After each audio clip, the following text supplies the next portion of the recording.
Hi everyone. So this is going to be a how to make synthetic dreadlocks video, or one of them. Anyways, and how to backcomb will be this one. So first of all, in case you haven't watched my other videos, these are actually my real dreadlocks, they're not synthetic. So I don't know. I'm pretty good at making realistic looking dreadlocks too, though with synthetic hair. Anyways, so you get a section of hair of whatever colors you're using. I tend to try and go on the thicker side, so I probably get about 12 threads for one package of hair. Um, I'm trying to match this with a rainbow set of wraps that I made right here, so I'm putting a little bit of a blue and a little bit of a red color in there. Just a little tiny bit, more brown though than blue and red, because the girl that ordered these from me wants brown and black to be the base color for the synthetic threads. Now you have it double looped over. These are going to be single-ended threads. I'm going to actually pull one side to be shorter than the other, so it's extra long. And the reason I want that is because the wraps I made are extra long, but if you just fold it in half, it'll just be a little bit shorter. So you can kind of judge, the different ways you want your dreadlocks to be. Anyways, so I mixed the colors up, and what I'm going to do is I'm going to have a hanger, and I'm going to put this around the hanger, this piece of hair on the piece right here. You like that? And I'm going to put a rubber band around the hair so that there's a little loop there.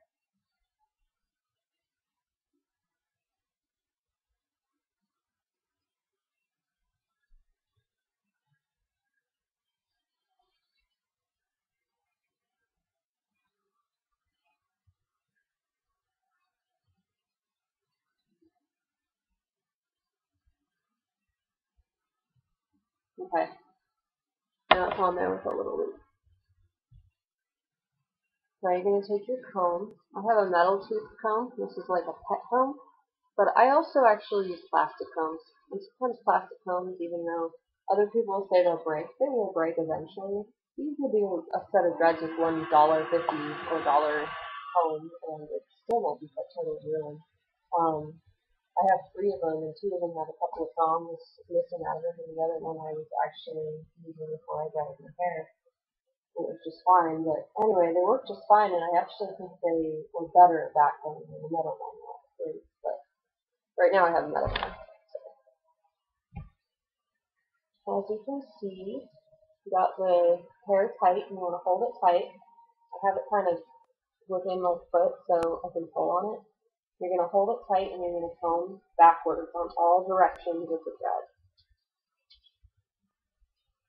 And you're going to keep doing that and move your hand up as you do it. All directions, and then move up a little bit. You'll feel it tighten up, and if you can, pull it straight again if you need to. Now these particular ones I'm doing in a couple different colors is kind of a blend, and I am going to do something funky with the colors. But for now, for this video, I'm just showing you the backcombing part of it. You can go back over it like I am. You go down and go back over. When I get to this point where it's kind of getting straggly, I hold it straight up.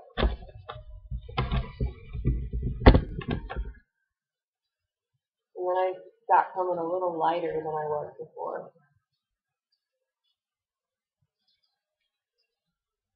Like that, and I pull it out and do it again. I don't worry about the ends as much because I have steam them. The ends will just be a little smoother, which is fine. And you can burn them. Don't worry about the ends as much. So that was my first go around with the backcomb. And now I do that again. Except this time, I'm just doing it on two sides, not all the way in a round circular thing. And I'm still I'm pulling on it as I go so I don't lose too much of the length. And the end, again, you gotta be kind of careful so you don't rip the big old knot out. And you pull it up. Then I just kind of look at it. And I do I eye it and see where it needs to be backcombed some more. I try to feel it with my hands as I'm going. To feel if it's even or lumpy. And depending on what the person is wanting. If they want more natural looking ones or more unnatural. Kind of depends on how lumpy I want them to feel. You can feel it, getting tighter. If you have loops, you can pull the loop part out.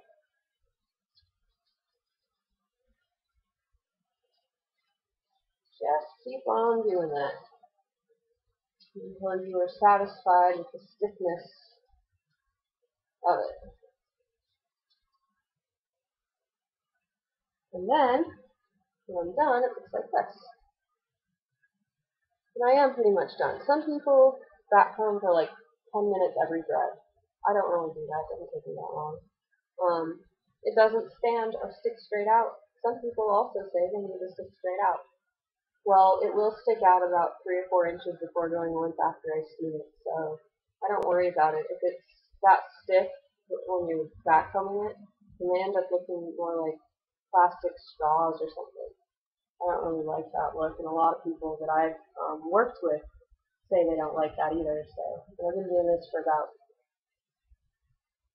10 years now, so I don't know. I think it says a little bit of something about how I know, how much you should backcomb them. But anyways, the next stage of this is okay. So sorry, I'm not the most verbal person here, but anyway, so you got your thread that's all backcombed now that I was just showing you. The next thing that I like to do, just in case, is I pull it apart a little bit and I twist it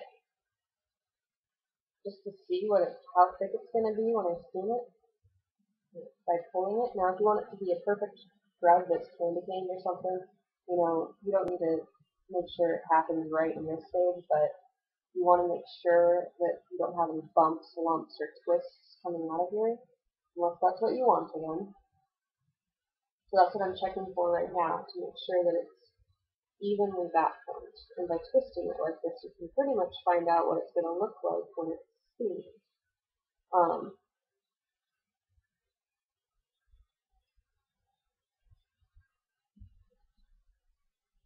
So this, say it's going to be a little bit thicker than a Sharpie marker when it's steamed.